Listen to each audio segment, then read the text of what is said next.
Greek Esther chapter 9, verse 20 through chapter 10, verse 3.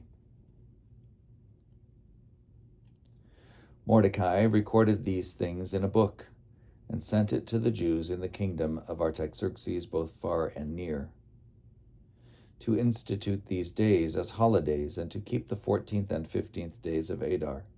For on these days the Jews got relief from their enemies.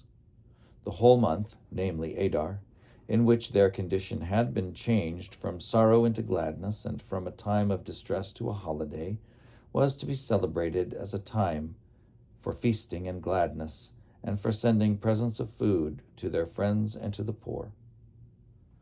So the Jews accepted what Mordecai had written to them, how Haman, son of Hammedatha the Macedonian, fought against them, how he made a decree and cast lots to destroy them, and how he went in to the king, telling him to hang Mordecai.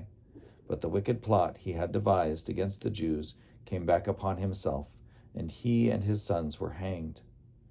Therefore these days were called Purim, because of the lots, for in their language this is the word that means lots. And so, because of what was written in this letter, and because of what they had experienced in this affair, and what had befallen them, Mordecai established this festival. And the Jews took upon themselves, upon their descendants, and upon all who would join them, to observe it without fail. These days of Purim should be a memorial and kept from generation to generation in every city, family, and country. These days of Purim shall be observed for all time, and the commemoration of them shall never cease among their descendants.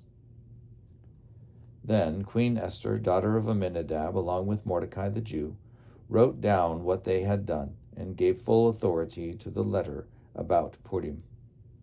And Mordecai and Queen Esther established this decision on their own responsibility, pledging their own well-being to the plan. Esther established it by a decree forever, and it was written for a memorial. The king levied a tax upon his kingdom, both by land and sea. And as for his power and bravery, and the wealth and glory of his kingdom, they were recorded in the annals of the kings of the Persians and the Medes. Mordecai succeeded King Artaxerxes and was great in the kingdom, as well as honored by the Jews. His way of life was such as to make him beloved to his whole nation.